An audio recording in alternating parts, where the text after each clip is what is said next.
Assalamualaikum teman-teman, kembali lagi di Daily Vlog Ibu Dua Anak. Udah lama ya rasanya nggak upload video, udah sekitaran 2 mingguan lebih ya kalau nggak salah. Jadi sekarang aku baru upload lagi. Sebenarnya ini videonya udah lama ya, cuman males ngedit gitu loh teman-teman. Tapi karena sekarang udah semangat lagi, jadi sekarang aku mau upload video lagi. Nah, di sini aku lagi tuangin air panasnya Arsy ya. Jadi tadi pagi tuh aku udah panasin air untuk Arsy dan dan sekarang Arsy udah mandi. Terus lanjut lagi Arsy udah pakai baju. Aku mau ikatin rambutnya, terus pakein skincare. Nah, skincarenya Arsy tuh cuman minyak telon sama ini teman-teman, apa ya namanya itu yang biru-biru, pokoknya itu kayak moisturizer gitu, tapi bisa dipakein ke badan-badan juga gitu loh teman-teman. Ya pokoknya gitulah, kayak lotion juga cuman moisturizer juga, jadi two in one lah pokoknya. BTW sekarang lagi rame ya teman-teman di aplikasi sebelah membahas tentang yang nikah muda gitu, yang sound-sound viral itu. Kalau mau flashback sih, aku juga nikah muda ya teman-teman. Dulunya aku nikah tuh umur 19 tahun. Sebenarnya belum sampai 19 tahun sih, tapi di tahun itu umur aku udah 19 tahun, cuman belum ulang tahun aja, karena kan nikahnya bulan Sabtu, terus bulan lahir aku tuh bulan 6 gitu. Tapi udah nggak disidang lagi sih teman-teman, jadi udah lolos gitu. Nah, pas itu tuh aku tuh masih kuliah semester 3 ya teman-teman. Jadi masih awal-awal banget. Dan aku udah pernah cerita di video aku tahun lalu ya kalau nggak salah, kenapa aku nikah muda. Teman-teman bisa lihat sendiri lah nanti di sana penjelasan aku kenapa aku nikah muda.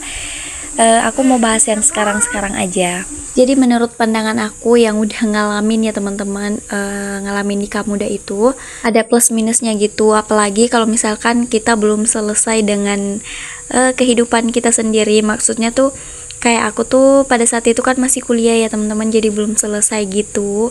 Dan menurut aku tuh itu sangat merepotkan ya teman-teman, kalau misalkan kita tuh cepet banget punya anak pas kita masih kuliah gitu. Kenapa? Karena kan di kampus kan banyak kegiatan, terus ada tugas-tugas juga, belum lagi kita harus ngurus anak gitu. Untung-untung kalau misalkan ada yang jagain gitu, tapi kalau nggak ada ya kita sendiri gitu yang repot. Terus kalau misalkan udah nikah kan kita udah nggak bisa sebebas sebelum nikah ya gitu ya teman-teman.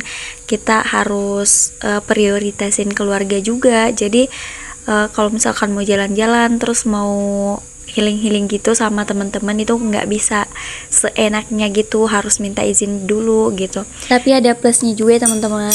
Yang pertama tuh kita udah punya teman sharing yang halal ya maksud aku. Terus kita masih bisa pacaran gitu setelah nikah, pacaran halal ya, karena kan kita kan masih muda ya, jadi rasa-rasa pubernya tuh masih ada gitu loh teman-teman. Jadi kalau misalkan nikah muda tuh tersalurkan ke pasangan yang halal gitu. Terus kalau misalkan kita mau pergi jauh, kayak jalan-jalannya tuh bermalam terus jauh banget sama pasangan, ya udah nggak dilarang sama orang tua lagi, karena ya kita udah punya penjaganya sendiri gitu. Terus kalau misalkan kita punya anak cepat, rasa-rasanya tuh kayak bukan anak gitu loh teman-teman, tapi kayak saudaraan aja gitu, karena kan usia kita nggak terlalu beda jauh gitu loh. Terus kita juga kayak masih kelihatan muda, terus anak-anak kita juga udah pada besar gitu. Kalau misalkan udah besar ya, jadi nanti kalau misalkan kita keluar jalan-jalan itu berasa kayak saudaraan, bukan anak gitu.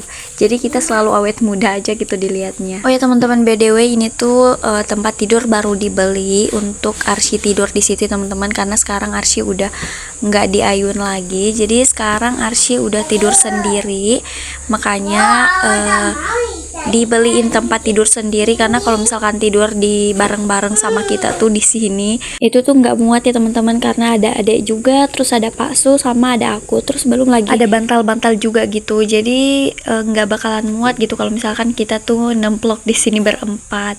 Makanya dibeliin tempat tidur untuk Arsy. Cuman ini tuh kamarnya udah kayak berasa full banget gitu loh teman-teman, karena disatuin gitu satu kamar. Tapi nggak apa-apa ya, nanti kalau misalkan Arsy udah besar, udah bisa tidur di kamar sendiri gitu, nanti dipindahin gitu. Terus di sini ini aku pakai spraynya tuh yang seadanya aja dulu ya teman-teman, karena belum datang spray yang aku pesan. Aku udah pesenin online spraynya, cuman belum datang, jadi aku pakai yang seadanya aja karena di situ udah mau ditidurin gitu. Nah, lanjut lagi di pembahasan tentang nikah muda tadi. Jadi sebenarnya banyak banget ya teman-teman plus dan minusnya, cuman yang tadi aku sebutin tuh cuman beberapa aja yang aku rasain. Tapi ya kalau misalkan aku tuh ditanya lebih bagusan mana, nikah muda atau nikah di usia yang udah mateng aja gitu. Kalau menurut aku sih dua-duanya bagus-bagus aja ya, asalkan jangan terlalu muda aja, terus jangan terlalu tua juga gitu, yang pas-pas aja gitu. Maksudnya ya dari usia 19 tahun sampai kurang lebih usia 25 tahun lah, itu udah cukup ya, udah cukup mateng ya menurut aku. Tapi kalau misalkan yang masih kuliah ya menurut aku sih selesaiin dulu sih kuliahnya kalau nggak mau repot, karena nanti kalau misalkan belum selesai ya bakalan repot sendiri, karena ya itu ya aku rasain. Terus sempat aku mikir untuk cuti aja gitu sebelum anak aku lahir pas masih hamil, tapi alhamdulillah ya nggak sampai cuti karena apa ya, masih bisa berjuang gitu, jadi tetap dilanjutin dulu walaupun di akhir semester tuh ada SP gitu, beberapa ada 2 kali yang kalau nggak salah ingat, tapi alhamdulillah bisa selesai tepat waktu walaupun ada SP dan bisa aku selesain semuanya. Jadi tergantung dari kitanya sih, kita bisa atau tidak, jadi kembali lagi ya ke kita masing-masing. Karena kalau misalkan kita nggak kuliah pun, kalau misalkan kita belum mau nikah ya itu boleh-boleh aja, jadi ya tergantung dari kitanya teman-teman. Pokoknya kita tuh apapun pilihan kita ya kita harus bisa menanggung resikonya ya teman-teman masing-masing, karena di setiap pilihan itu pasti ada resikonya. Oke deh teman-teman, beberes di kamarnya udah selesai, lanjut di sini di bagian ruang tengah. Nah di sini tuh aku lagi beresin main-mainan sama barang-barang yang gak beraturan di sini. Nah jangan salfok sama Arsy ya teman-teman, di situ tuh Arsy lagi mainin apa ya, kayak kuncinya pintu gitu loh, aku simpannya di situ. Terus Arsy ambil itu perosotannya supaya dia bisa naik gitu di atasnya. Pokoknya itu tuh idenya Arsy sendiri ya teman-teman, Masya Allah. BTW video kali ini agak panjang ya teman-teman, hampir 20 menitan. Nah jadi ini tuh rutinitas aku di pagi hari sama anak-anak kalau misalkan pas suami udah berangkat kerja ya teman-teman. Jadi ini tuh aku tag videonya tadi pas mulai dari Arsy mau mandi terus sampai aku beberes, dan pokoknya pantengin sampai akhir ya teman-teman. BTW ini tuh kameranya lagi digoyangin sama Arsy, dan ini adek bangun. Nah adek tuh belum mandi ya teman-teman, dan di sini aku tuh kasih ASI dulu buat adek. Nah karena di sini tadi tuh sebenarnya aku mau nyapu, tapi karena adek bangun jadi aku mau vakum aja, karena pakai vakum ini tuh lumayan bersih gitu loh teman-teman. Tapi kalau misalkan ada vakum yang pakai kabel gitu, itu sebenarnya daya hisapnya tuh lebih kuat. Cuman karena aku nggak punya, jadi ya kita pakai yang ada aja gitu dulu. Di sini aku nggak sapu ya teman-teman, karena takut debunya tuh pada berterbangan, dan karena ada juga ada di sini, jadi makanya ya aku vakum aja gitu. Nah di sini sambil nonton ya teman-teman, di sini tuh aku mau mandiin ade, cuman selesaiin pekerjaan aku dulu di depan TV ini, baru nanti aku mandiin. Ini karena videonya terlalu panjang, aku tuh sebenarnya bingung ya teman-teman mau bilang apa, jadi nonton aja ya teman-teman apa yang aku lakuin.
Oke deh teman-teman, waktunya adek aku mandi dan ini udah selesai mandi ya teman-teman. Tadi udah selesai juga beberes di depan TV-nya sama di kamar sholat. Terus lanjut aku mandiin adek, terus di sini kita tinggal pakein baju. Nah tadi kan aku udah beresin tempat tidur ya, terus di sini lanjut lagi Arsy ngebongkar snack-snacknya di atas tempat tidur ya. Jadi begitu ya teman-teman, kalau misalkan masih punya bocil ya rumah nggak bisa rapi 100% ya teman-teman. Jadi ya begitu-begitu aja lah, yang jelas udah dibersihin, tapi kalau misalkan diberantakin lagi ya nggak apa-apa ya, karena nanti kalau misalkan udah besar udah nggak lagi deh, pokoknya begitu aja lah pikirannya. Terus lanjut lagi ada udah bobo, terus di sini aku mau beresin ini piring-piring karena aku mau lanjut cuci piringnya teman-teman. Jadi aku tuh paling males ini nirisin piring di tempat piring kalau misalkan abis cuci piring, kecuali kalau misalkan udah mau cuci piring lagi baru deh aku simpan. Sebenarnya ini tuh tempat piring aku tuh udah full banget ya teman-teman. Teman-teman bisa lihat sendiri, ini tuh sebenarnya harus disortir dulu, terus piring-piring sama barang-barang yang gak sering aku pakai tuh harusnya disimpan di lemari yang penyimpanan piring itu loh, yang ada di depan TV gitu. Tapi karena aku tuh belum ada sempet dan belum nyempetin juga, makanya ya aku tumpuk aja semuanya di situ, jadi nggak rapi deh dilihatnya. BTW di sini Arsy-nya masih on ya teman-teman. Jadi sebenarnya di sini Arsy tuh masih ada di belakang kamera, tapi di sini aku lupa Arsy lagi ngapain, kenapa nggak muncul. Nah itu tuh, itu Arsy lagi ambil kursi teman-teman karena mau naik di meja gitu bantuin aku, karena di sini aku mau masak. Jadi Arsy tuh mau pencet-pencetin itu galonnya teman-teman. Jadi ya begitulah teman-teman lah, pokoknya nonton aja sampai akhir ya teman-teman, aku bingung mau bilang apa lagi.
Nah, aku kembali lagi teman-teman. Jadi ya seperti inilah keribetan aku kalau pagi ya teman-teman. Kalau misalkan pas suami lagi nggak ada di rumah, cuman ribet-ribet begini, aku menikmati ya teman-teman. Masya Allah, aku senang bisa melewati hari-hariku bersama Arsy, bersama Ade Azalia, sama Pak Suami. Masya Allah. Semoga teman-teman di luar sana juga bisa menikmati hari-harinya dengan bahagia ya, terus dengan ikhlas supaya bernilai ibadah. Ya, seperti itulah teman-teman. Nah, di sini aku lagi cuci piring sama Arsy, cuman gak aku videoin semua. Terus lanjut di sini pas siang hari anak-anak udah tidur semua ya teman-teman. Jadi waktunya aku istirahat juga, masya Allah. Nah, oke deh teman-teman, sampai di sini dulu ya videonya. Terima kasih sudah nonton sampai akhir. Assalamualaikum warahmatullahi wabarakatuh.